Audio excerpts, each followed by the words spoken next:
world's writers will walk through those gates. And if you hang around, you get a chance to talk to them.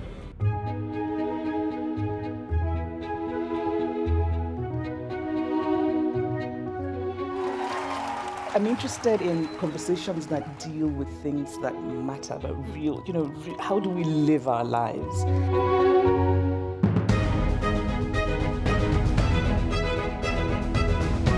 First of all, make climate change personal in your life. The second step is get angry and get active.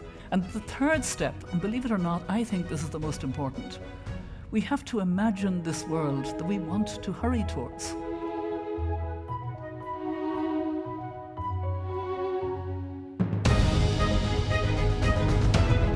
It's about kindness is looking at people as people and not as I voted this, I do this, whatever it is. There are some people we will never get along with, but most of us are a complex mass of different things.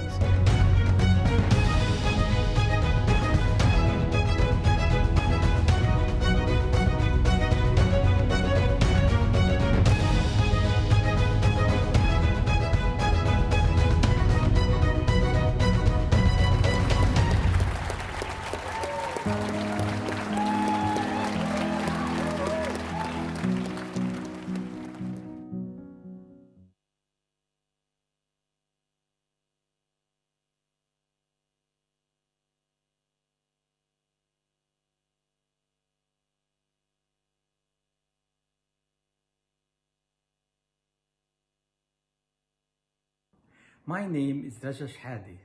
I've been participating in the Edinburgh International Book Festival for many years. The festival has been central to my development as a writer. The thrill I feel as I enter Charlotte Square has never waned.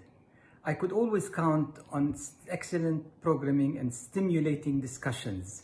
There has never been a time when such meetings are more important.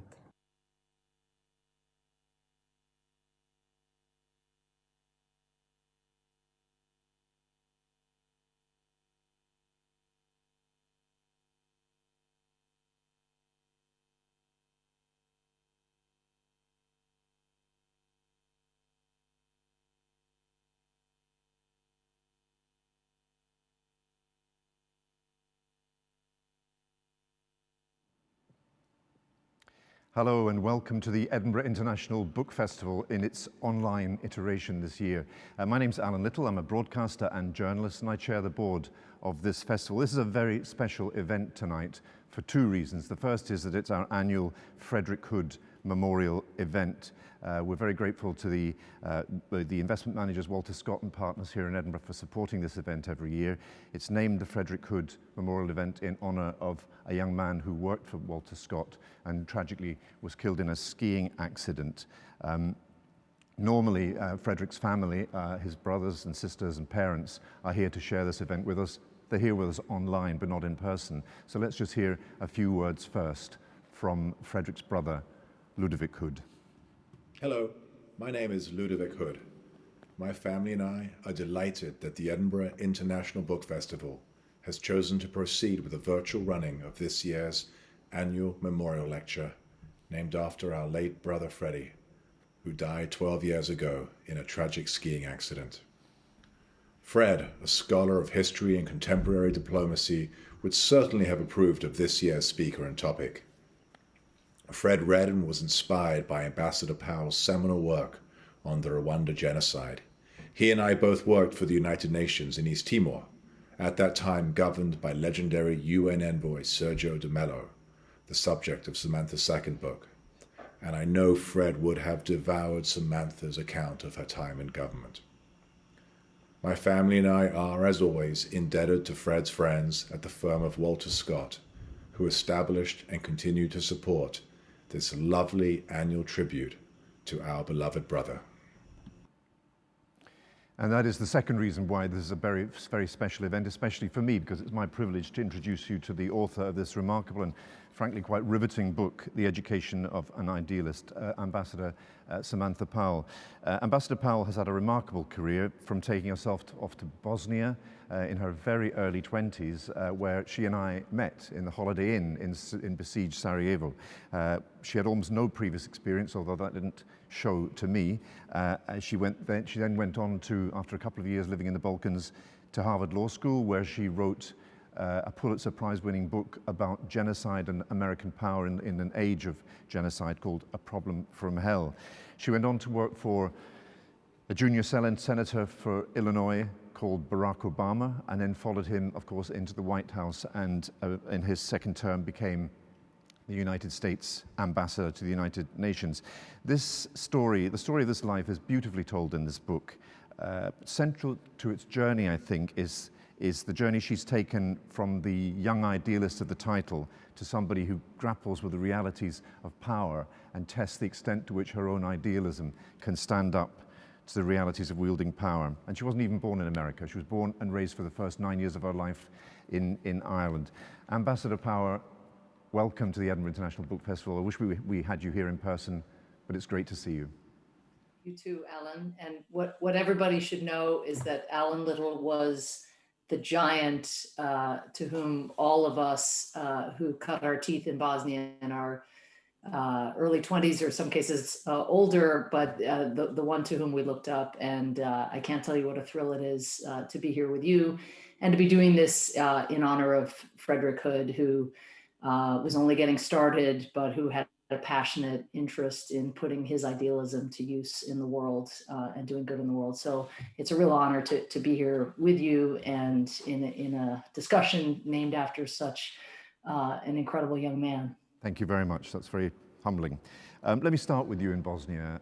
What took you there? You were so young. I didn't realize how young you were, but you threw yourself into that war. Why did you put yourself in harm's way like that? Well, I think, first of all, the barriers that keep people away from plunging and sort of trying to do good, however they define good, are often multifactorial, right? One is just insecurity about one's own ability to make a difference. The other is, if something is depressing and dark, it's sort of, you feel even more impotent when you read about it and you learn more, and so you deliberately kind of keep at arm's length and don't learn more. And that certainly probably would have been me, but I got an internship out of college working for a man who'd been a career U.S. Foreign Service officer, and Foreign Service officers don't always get plum ambassadorships or get to rise within the system. Political appointees come in, as Donald Trump has shown more than any other president, but as every president does. I was a political appointee. But this man became an ambassador in Thailand when the Cambodian and Vietnamese refugees were fleeing to Thai shores. And he was very instrumental as a US government ambassador, getting the Thai government to open its borders. He then, by coincidence, was an ambassador in Turkey when Kurdish refugees fled Saddam Hussein's crackdown in northern Iraq in the wake of the Persian Gulf War. And when I met him, he had just left the US government. So he'd had these experiences. He had this sense that the US government could be a force for good, not that it always was by any means. And he was newly unleashed to express his views. And I was just kind of his coffee pourer, helping him find his code at the end of meetings. I was just out of college learning, but because my job was to fact check his articles and edit and do things like that as well, I wanted to learn more just to be good at my job, just to be a good intern. And so that barrier of keeping at arm's length because something is dark or depressing melted away for sort of instrumental reasons. I was just trying to do a good job for him. And once, as you know better than anybody, as the person who blazed a trail in Bosnia with your reporting, once you actually learn what is happening in a place like that, and especially in the wake of the Cold War, when someone like me was graduating from college at a time of such promise, Bosnia was this weird anachronism, where they were targeting people on the basis of religion and ethnicity and setting up rape camps. And it just seemed, like it was from another era. And it was this last gasp, it seemed. Little did we know that it was a preview of what we'd be living in so many parts of the world today.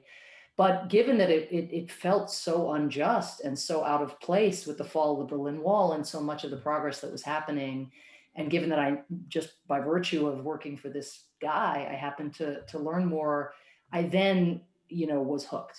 Once you dipped your toe in to that cauldron and learned, again, the kind of suffering that was afoot, the internal debates that were going on in the UK and the US and elsewhere about what should be done, the standoff within the UN Security Council between the US and Russia, again, a preview of some of what we're dealing with today.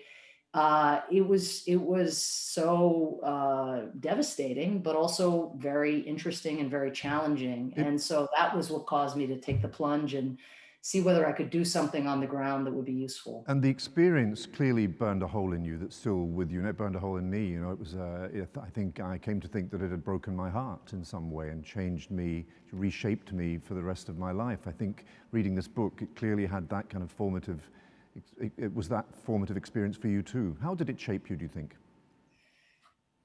I think just nothing from the time that we lived in Sarajevo or traveled in Bosnia, none of the kinds of things I've read about in the newspaper since feel abstract anymore. I think that's probably the best summary I can offer. When I read about a refugee camp today, or even health clinics that don't have PPE to deal with the pandemic, I've just rooted my imagination, we call it my moral imagination, or just my ability to be in someone else's shoes, I think is that sensibility was just heightened by being proximate to such, what felt like at the time, such needless suffering. The journey you made there was similar to my own in the sense that I think a lot of us were pretty sure that bearing witness to what was happening, the injustice of it was very clear, where the war was coming from was very clear,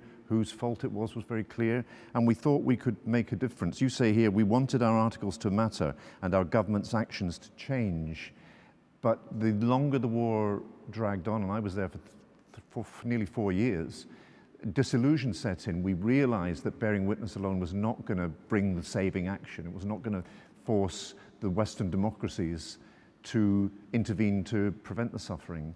Was it disillusioning? I think when I got on the plane to leave, I had exactly that feeling. And, especially, I don't mean to keep flattering you, but just, I wasn't somebody on the ground who uncovered concentration camps, like the ITN Channel 4 people. I wasn't somebody like you who depicted the siege of Sarajevo at its most brutal time and ensured that was in the inbox of every world leader when it mattered most. But for me, it was the massacre in Srebrenica. Having the ability, I covered that for the Washington Post. I knew that the articles I was writing were reaching the President of the United States, which had, in my youth was my fantasy somehow, that an article of describing what was happening would reach somebody and move them in some way. And it just didn't. And 8,000 Muslim men and boys were killed. And so when I left feeling, I'm a freelancer, I'm a stringer. At the height of my career, even when I'm, the correspondent for the BBC, it'll still just be my dream to have my reportage reach world leaders. And if I'm relying on them or some junior staffer to put what I've written in front of them, that's inefficient.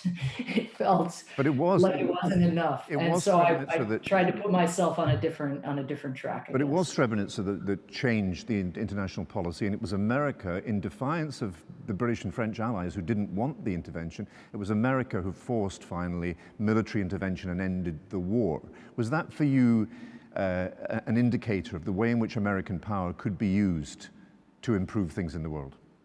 Yeah, I'd say, in contrast our experience, Allan, with, people whose first reporting experience was the disastrous US invasion of Iraq, right, where you just see the misuse of American power and the devastation it can cause.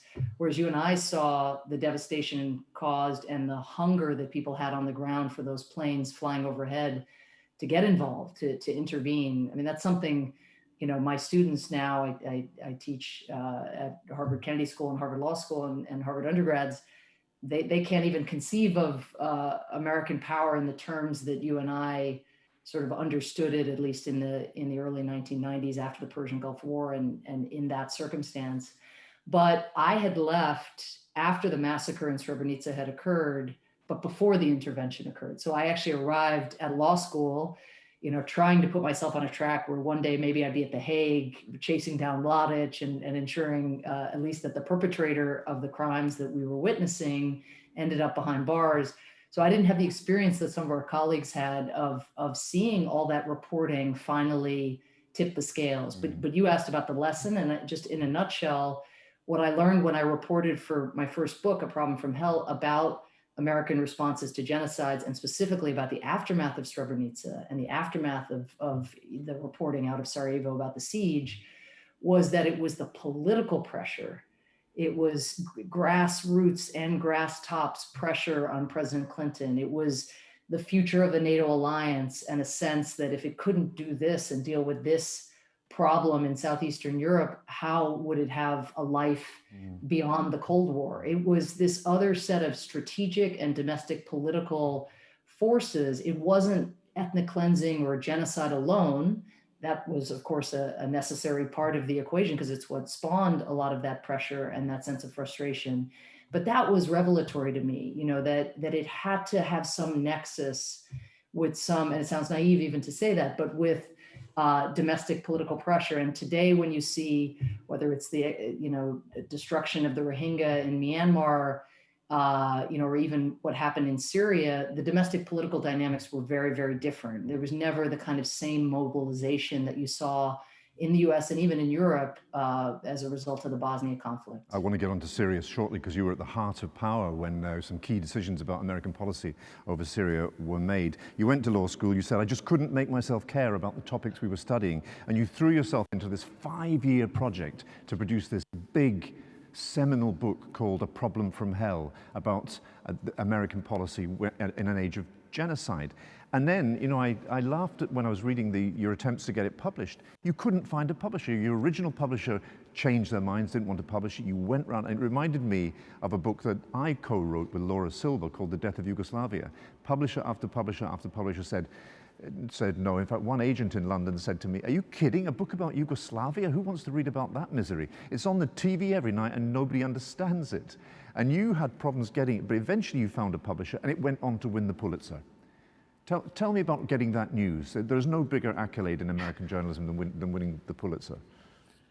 Well, maybe I just use it to say a word about what any of us who are lucky enough to have a journey like I'm able to describe in the education of an idealist, but we're getting support from somewhere. And my mother, who moved my younger brother and me to America and effectively went to America with another Irishman who became my stepfather, in that 5-year period, it's not like I set out to write a book and said, oh, I'm on a 5-year writing project. I always thought I was 3 months away, 6 months away. And it was just this dreadful mission creep that came to take over my life. And so A Problem from Hell, the title of the book, is what my mother said was basically a description of my experience in actually trying to find a publisher. It was a problem from hell rather than the horrific substance of the book itself. But when I got this call, of course, I'm not above wanting all those publishers whose rejection letters I still have, to get the call even before me about, crazily winning the Pulitzer Prize. But I called, my mother and my stepfather, who were in separate locations, and I reached my mother first, and just the sort of Cork City girl coming out of her. She said, "Jesus, Mary and Joseph, you're joking." And then I called Eddie, and each of these individuals in my life who I write about in the book, but they'd read every word of every draft of this book, and there've been so many drafts. And so I called Eddie and I said, I don't believe it, Bob, I've won the Pulitzer Prize. The book has won the Pulitzer Prize. Or I said, I've won the Pulitzer Prize. And there's a long pause, and I'm thinking maybe he's getting choked up, and maybe he said, good God, for what? And so, to me, it's like anything. It's about sharing it and just what they put into me and my American journey and all the opportunities I had here. And then to be able to call them, And then Eddie would go, to this day, goes around the Barnes and Nobles. Now they're open again in New York, at least. And you'll identify with this. I'm sure you have loved ones who've done something similar, but you know, when your book is kind of buried, languishing in the back, it was my dad, my stepfather, who would go and take the single copy of A Problem from Hell and put it on the front table, you know, with Stephen King and all the others. And sometimes he'd get caught and get excommunicated from various Barnes and Nobles, but just the support you have, and when it bears fruit, that's the most. One of the things that surprised me about the book was how candid you are about your family and your own. You struggled with anxiety in various forms for a long time in your life. And you talk about your father, the man that your mother and you and your brother left behind in Ireland when you moved to the United States at the age of 9. And you sort of discover in adulthood that a lot of your underlying anxiety, including very strong and vivid anxiety dreams, are related to the way in which your father died. He died as an alcoholic, and you came to understand that you, from childhood, had come to blame yourself for his death. What do you mean by that? Well, again, it's in shorthand, it sounds so implausible. You know, what does a child have to do, especially now with everything we know about alcoholism? But from a child's perspective, you know, we left Ireland, came to America. I was the center of my father's life. He'd become a big drinker. It's the reason their marriage broke up, really, more than anything. So he was drinking beforehand, but the notion to a child that drinking is not a surmountable problem, you know, that it's a disease, that it's sometimes defies human agency, often defies human agency. That's hard to comprehend. And so when we went to America, initially, I thought, you know, it would be the best of both worlds. I get this American experience, everything big and bright and large, and lots of sports, new sports even that I wasn't familiar with. And then I get to be with my dad, you know, through all the holidays but when we left, he began to drink more. When we went back the very first time as part of the custody arrangement, it's amazing. It's a miracle that the Irish courts gave my mother custody, you know, given that she was the one, in fact, leaving my father, and given how prevalent drinking was. It wasn't like that was a big, you know, or a noteworthy phenomenon at that time in Ireland. This is 1979. But when we went, my father was so lonely and desperate that he actually tried to keep my younger brother and me in violation of the custody, almost in a kind of quasi kidnapping scenario, such that my mother came in the middle of the night and sort of pulled us away. And we had this car ride to race almost to the airport to get out in case the courts would change their mind. So tenuous did she feel as a woman and a female professional, you know, she felt her legal claim to us was. And then that would prove the last time I saw my dad. And he died, what to me was very suddenly, several years later. And in the intervening time, I guess all I'd say, Allan, is I think I never have I don't have a conscious memory now of watching the clock and of waiting. But I think every day of my life, between the time I left him in the middle of the night and then the time I learned he died, I was waiting for him to come. Or waiting somehow for the answer to be presented by the grown-ups. And so to your point, I learned in my, you know, I got through my 20s, never all that good at romance, much better at the kind of professional stuff that I dug into. And I was repeating these kind of patterns and, you know, choosing people who would never really be there and present. And I came to realize just how terrified I was, both of losing somebody again who I idolized in the way that I did, or who I loved in the way that I loved my father, but also just how guilty how much guilt I was carrying, you know, as if my departure was the difference maker. And only by working some of that through in, you know, pretty intense therapy. And it was actually when it was right around the time I met Obama. So I was, you know, sort of following this shooting star, you know, professionally. Meanwhile, I was kind of hollowing out a little bit personally as I dove back into, you know, this past that I had kind of left in a box. And I don't know where I'd be if I hadn't, but it wasn't a lot of fun. So let's talk about how you met the future President Obama. At the suggestion of a mutual friend, you sent him a copy of Problem from Hell, and he read it, and he called you a few months later and said, let's have dinner in Washington. And he said at the start of the dinner, I've only got 45 minutes. How did it go, that dinner? So I was thinking, okay, I'm not going to be ordering a cocktail. I'm going to talk fast, which is what I do anyway, so that's okay. You know, what was so interesting about him was he got, even in the dinner, he got kind of, he was this superstar who just landed on the scene. He had just been elected. He had, we were in this restaurant, everybody was looking at him. You could just tell you were with this bright light in American politics, and he was being asked to showcase all these dinners, and he was winning the Grammy even for his bloody autobiography, for speaking or reading his autobiography. I mean, everything was sort of tracking for him. And so suddenly he looks on his calendar and he's got dinner with what he would have probably typecast as a genocide scholar. He's thinking, what the hell, why am I here? So, but then, as I started to say, his curiosities got the better of him. And so in addition to kind of interrogating me and my biography and how I landed in America and working on human rights and so forth, he was really interested, not so much in mass atrocity prevention per se, but in what one can learn about looking, as it happens at the issue I had worked on, genocide, what one can learn more broadly about the dysfunction in American foreign policy. To what extent does the US response to the Rwandan genocide, where 800,000 people died, and the US only real response was to withdraw UN peacekeepers from Rwanda, what does that have in common with an entirely different set of mistakes in invading Iraq? So a sin of omission, arguably, and a sin of commission.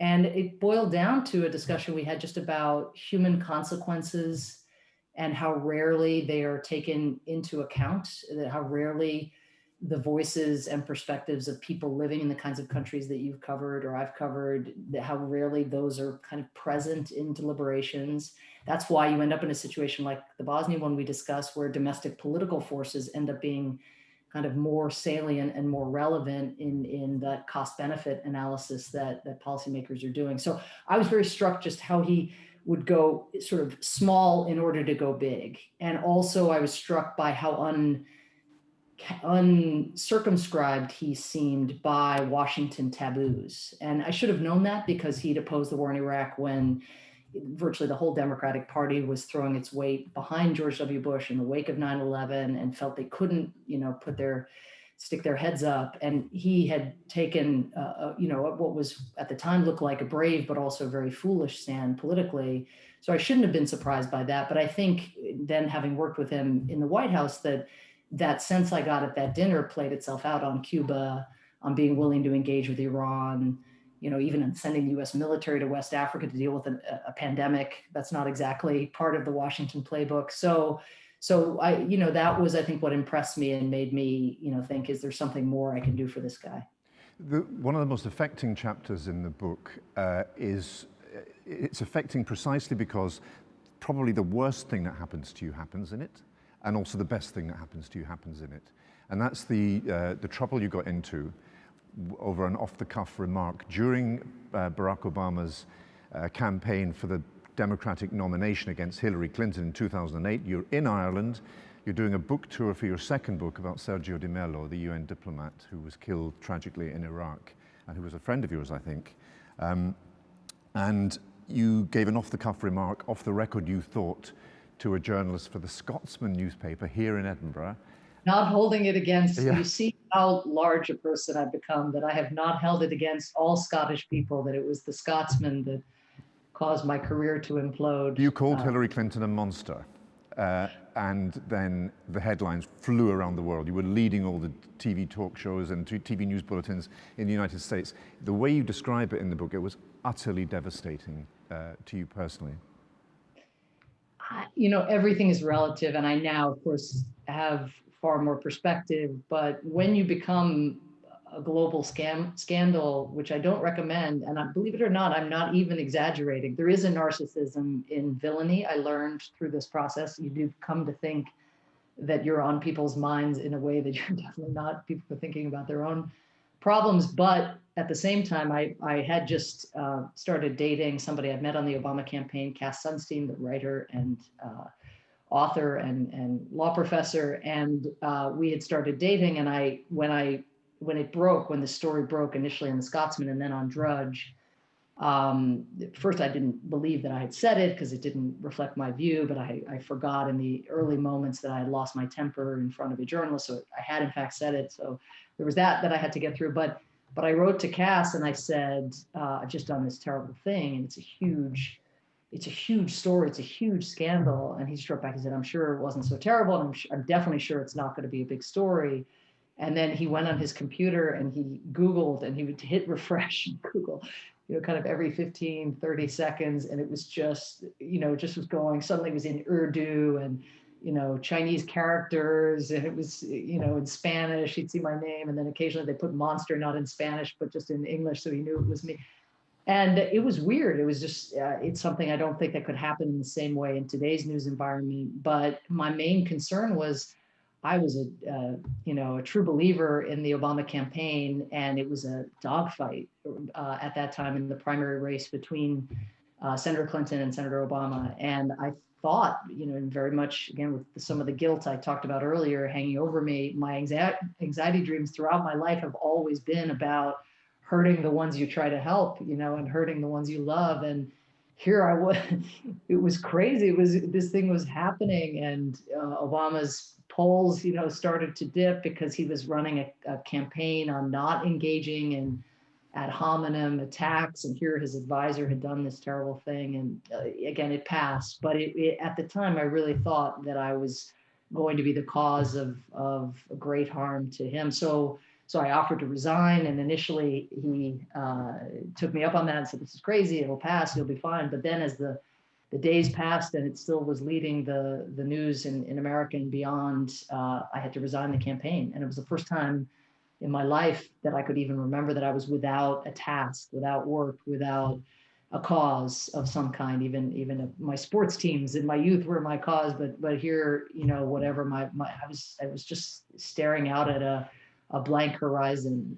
But I had just started dating Cass, and in that period, it was the first time in my life, I think, I really let somebody take care of me. And we're now married and have 2 kids. So something positive came out of that utter kind of vulnerability and that space to focus on something personal. You get the bleakness of those weeks across very well, but also this redemption through your love affair with Cass. And you were married within a few months of that, and your life had turned. And nothing else to do, Allan.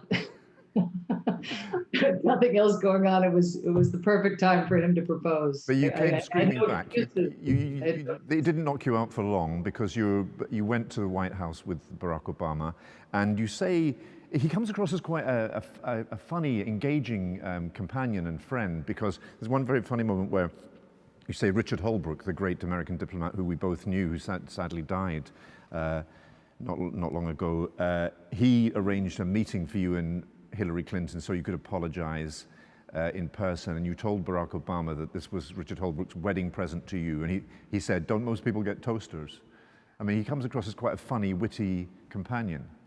Yeah, and very interested in the romance and the intrigue, of the people around him, his advisors and so forth. I mean, think about, he's a giant, but he was a guy. He's a guy who, was struggling to make his mortgage not long before he catapulted onto the scene. And so then suddenly, even in the White House years, he finds himself insulated in these ways. I mean, what passes for getting out is being on a golf course. One reason he played a lot of golf is because you're so surrounded. So this feature of him, I think, became even more pronounced, where, getting in on the gossip and trying to matchmake and do things like that he was very good at that. You say you noticed that even before he took office, as soon as he was President-elect Obama, and even more in the White House, that a change came over him immediately. He seemed very alone, you say. And you struggled to get access to him. You said it hurt your ego that you didn't have the same access to him that you'd had when you were just friends on the campaign trail, because he closed down his private email account. How difficult was that, those early weeks, early months in the White House? It must have been hard for you to believe you were in there in the first place. And again, not having access to this man who'd become such a good friend. Well, particularly because I had been assigned the human rights portfolio. And if we go back to that original dinner, we'd spent a lot of time at that dinner talking about how promoting human rights at the highest levels of government, can feel like pushing water uphill, and you're the skunk at the lawn party. You might want to cut off military assistance to an abusive army unit or regime. And there's a lot of gravity in the American national security establishment, irrespective of who the president is, arguing in the other direction.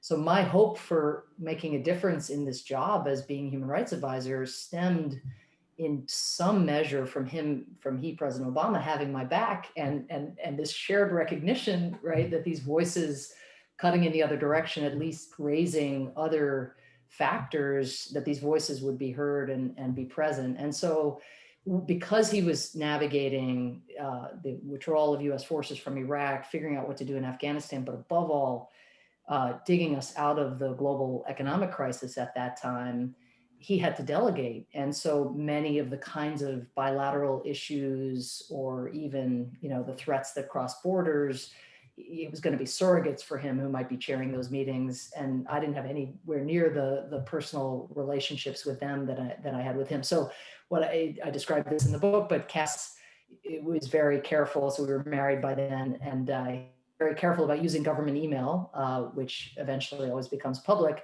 But he would sign off emails to me with the acronym CWGHN, which was shorthand for "Can we go home now?" In other words, we've given this little experiment to try, but we both just felt we weren't as effective as we wanted to be, and we had our list of things that we were really trying to get done. So it wasn't so much about access for access's sake, although, as you say, that wasn't easy for my ego, but it was more, how do you actually elevate these issues if a person who is really unusual as president in caring both about the traditional understandings of national security, but also recognizes that repressive governments over time are rarely stable American partners. Someone at the table who has that view becomes very important to me being able to push my agenda. But over time, I learned how to work around some of these impediments, including his schedule and the fact that he had a very important job. It seems to me that throughout this period and throughout your time as US ambassador to the United Nations, you, the mature diplomat, accomplished diplomat and policymaker, are in constant dialogue with a young woman who went to Bosnia, because you are measuring your own actions now that you have power by the standards that she set herself as an idealist. That's really, that relationship, if you like, is at the heart of the book. How can I be true to that, to the ideals of those earlier years? And you mentioned you were dealing with Darfur, which again is a subject very close to your heart. You went there, saw much of what was happening for yourself when you were still, before you started working for Barack Obama. And you said, you wrote in your diary, Sudanese troops were massed and around Darfur. 30,000 people were gathered at the UN base. The UN was about to pack up and leave.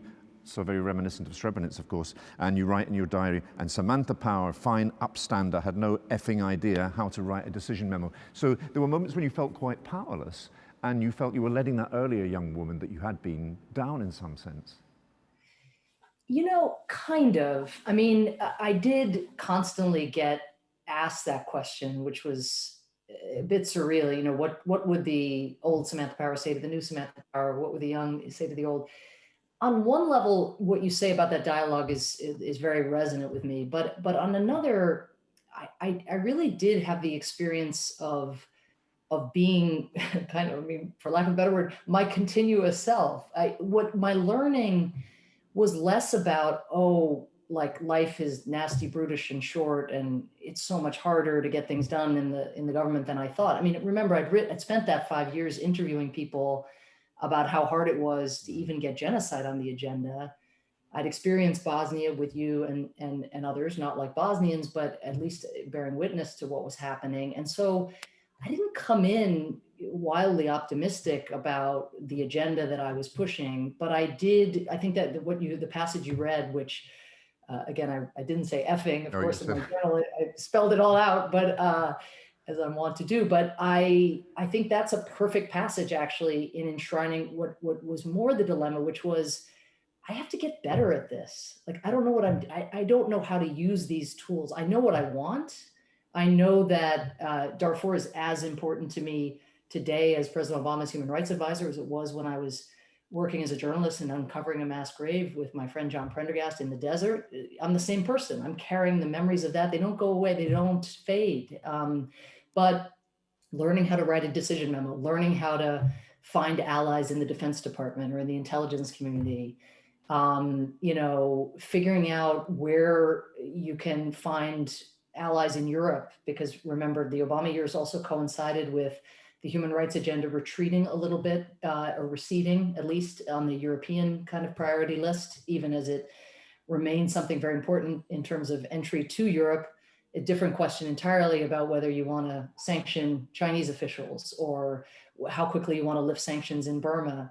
And so learning kind of where were your allies and how could you present a case to the president for why what you're proposing was likely to be effective. So it was more like my idealism remained intact in the sense that it was still me, and I still had the same agendas I'd had that night having dinner with Obama, but it was more, you know, the growth of kind of getting a PhD in how to move the system and failing when I wasn't able to bring those coalitions inside or outside to bear, as on Syria. I want to ask you about two moments. The first is Libya and the second one is Syria, because you were a key player in the group that formed policy. And Libya is again one of those moments when your career and your life intersects with my own.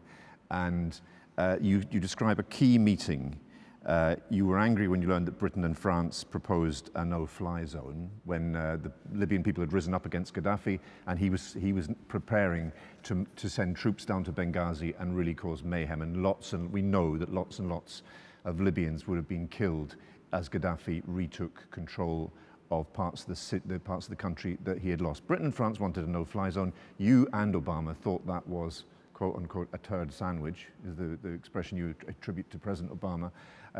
What did you want instead? And describe that key meeting that you describe with such power in the book.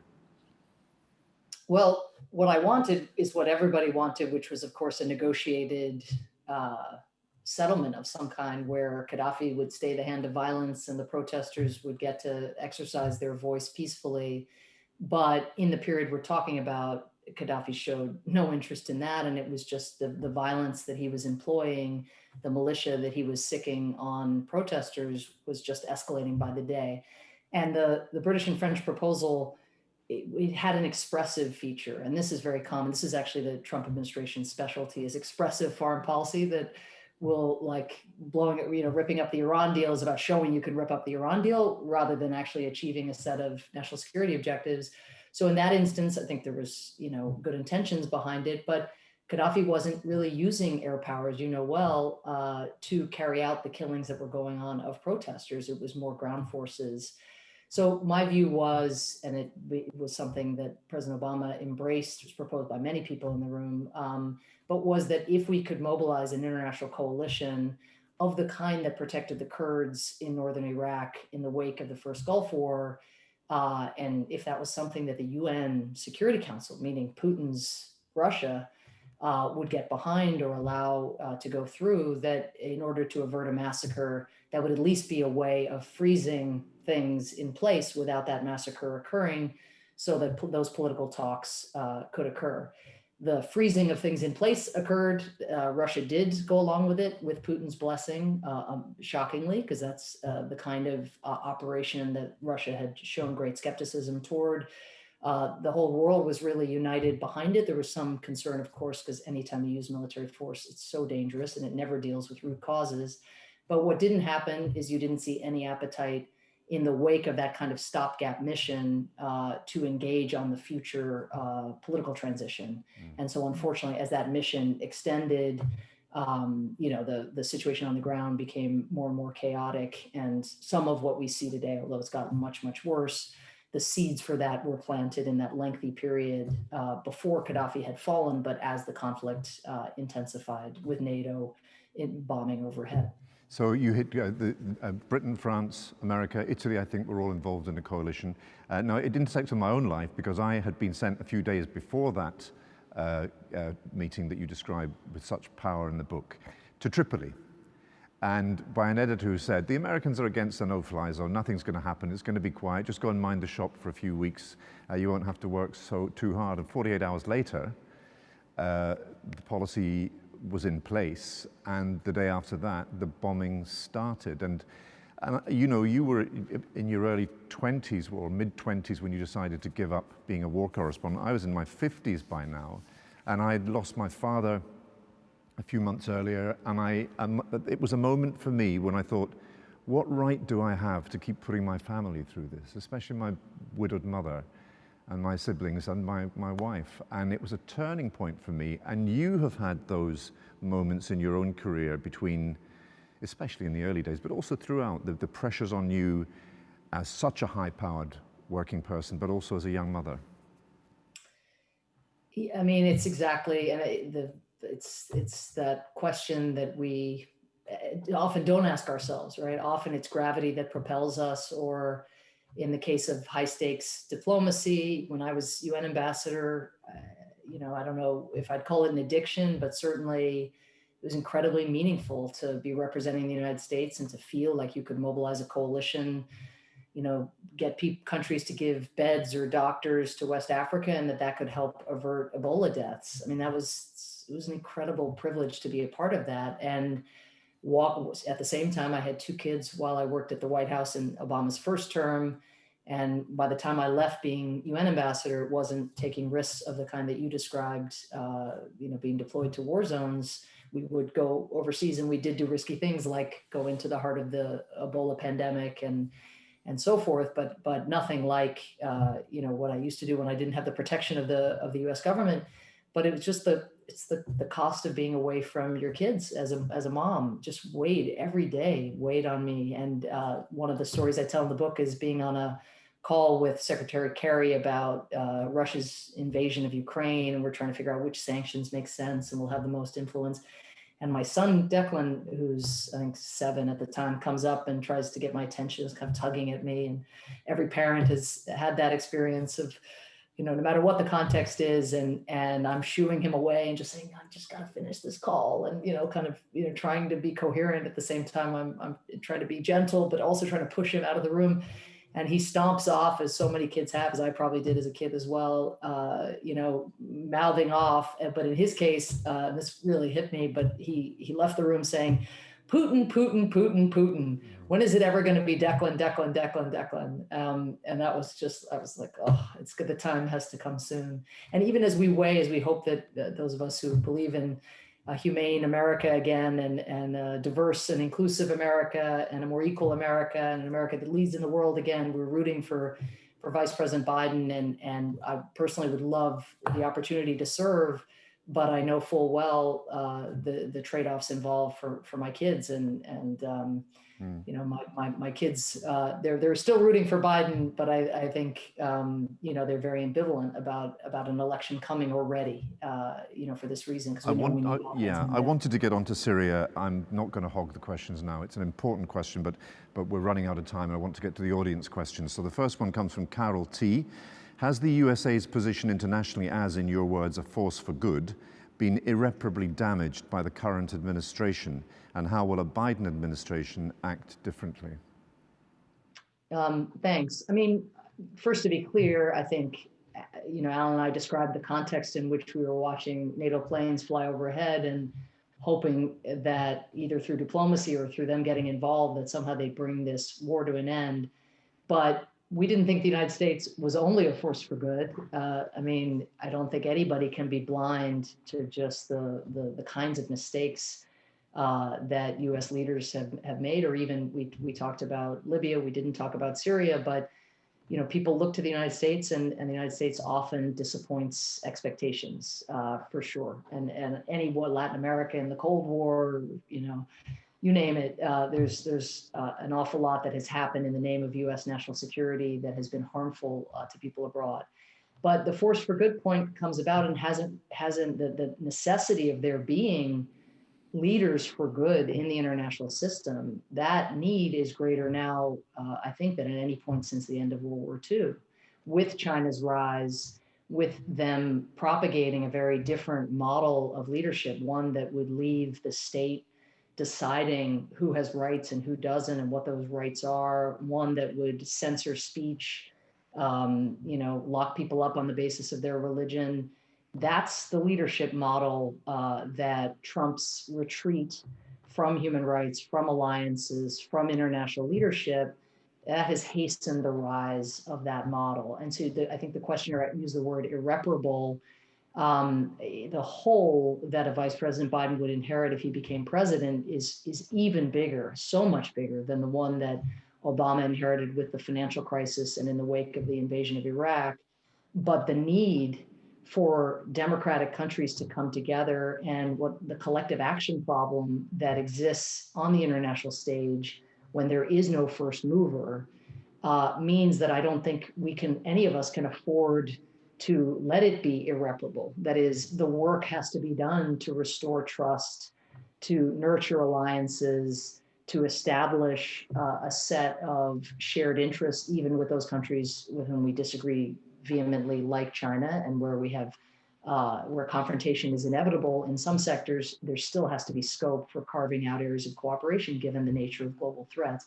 So we can't afford to accept, I think, that this is the new reality, but it's a hell of a climb back. Throughout my working life, I think whenever I've been involved in reporting a crisis where people have demanded international action, they say the international community must do X. Actually, what they mean is the United States must do X. But now, this pandemic that we're living through is probably the first global crisis in perhaps a century in which almost nobody looks to the United States to take a lead. That's a big change in our world, isn't it? Yeah, and we see that we're in a moment where we're not yet in a China-led world order, where when someone says the international community, they don't mean China. That's not what people, particularly who are repressed by their governments, they're never going to be waiting for China as on the white horse or with the cavalry. But I think that I've also never liked that phrase international community, nor do I like, by the way, when people denounce the UN, because it's really important for countries to be held accountable and not hide beneath the banner of the blue flag. The UN is an institution comprised of countries, and the WHO is the same. If China hadn't covered up early, if the United States hadn't pulled out and had, even under Trump, gone back to the role that it's played in other public health crises, mobilizing other countries, contributing money, PPE and the like, you'd see far less suffering in developing countries, and you'd see the crisis last for less time, extending into the future. So U.S. leadership, we're not yet in a position where you can imagine anyone replacing it. But I think the key if Biden is to win the election, which is a big if, but if his return of the United States to the global stage occurs, it's going to now be very, very rooted in democracies coordinating together and mobilizing together in a way that alliances have always been important rhetorically. We've always kind of watered them, nurtured them as much as we can, but now they are an acute necessity because China's economic leverage and its political objectives really are antithetical, I think, to many dimensions of the world that we want to live in. There's a question here from John B. Did your Irish origins influence your career as an international diplomat? And do small states have a role in world affairs? I think it's hard to know why one is the way one is, but one of the things I did when I became U.S. Ambassador to the UN is I went and I visited with each of the 191 other ambassadors to the UN and was stunned, honestly, that more than 50 of them had never been visited by the U.S. Ambassador to the UN, the U.S. Permanent Representative.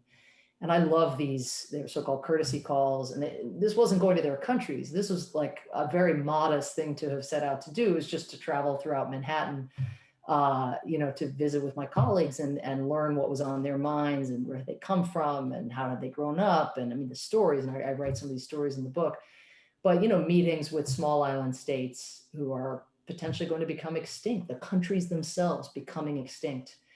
Because of rising tides, and actually hearing about themselves and how they're thinking about their families and where are they going to go?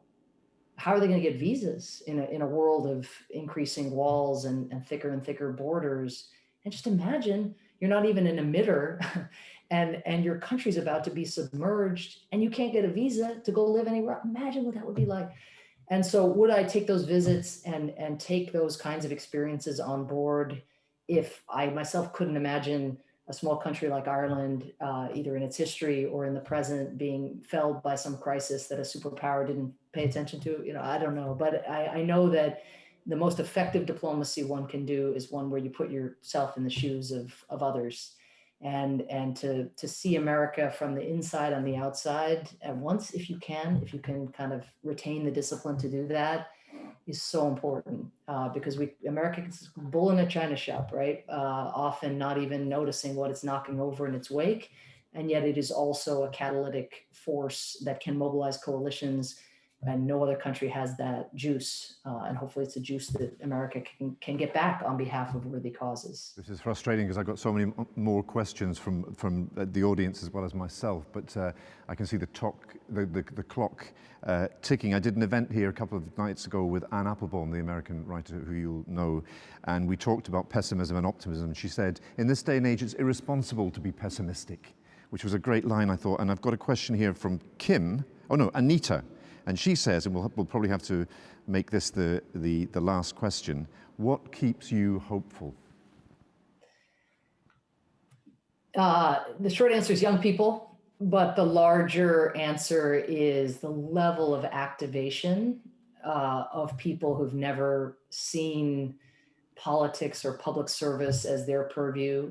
Have always believed that that's something that happens over there. Whether that's just in the last 24 hours, professional athletes who've just decided not to play their games because they can no longer abide footage of Black people being shot by law enforcement and there not being accountability, or the fact that we have more women in America running for office by leaps and bounds than have ever run in any prior election cycle. In 2018, highest midterm turnout in this country, since Watergate era. And you see it all around the world. Last year was the year of the protests. More protests occurred around the world, usually rooted in concerns about governance and corruption, but then in any other year in modern recorded history. So it feels like, the problems are huge, and that's what causes the pessimism and sometimes the fatalism in some. But so many, particularly young people, on climate, in this country on guns, and on Black Lives Matter, and on issues that, the older generations, including my own, have not gotten right. But just people just saying enough, waiting for top-down changes that have not been forthcoming. We have to take this, seize it.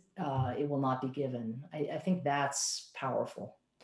We've got one last thing to do in the Frederick Hood Memorial event, but first of all, I want to say that I thoroughly recommend this book. It's a great read, and it's full of insights into the way American power it manifests itself in the world and how policy is made in Washington, D.C. It's called The Education of an Idealist by Samantha Power. This is, and if you want to buy the book, you can buy it at the Book Festival's online bookshop by clicking the button at the bottom of your screen. We're making these events free this year. If you've enjoyed them, if you're enjoying the festival, we can't do it without your help. We want to come back next year, obviously, stronger than ever. If you would like to donate what you might have spent perhaps on a ticket to the festival in Charlotte Square Gardens, then you can again do that by clicking on the donate button, and your support is very, very much valued by the festival. Frederick Hood wore, his sartorial distinction was that he wore a fedora hat. And each year we give the Federal Hood Memorial guest a fedora to wear. We can't present it to you in person. We've sent it to you in advance. Will you now, Samantha Power, please? What do you think? Fantastic. It was made for you. Thank you very much, Ambassador Power, Samantha Power. It's been a great treat. Thank you very much indeed. Thank you.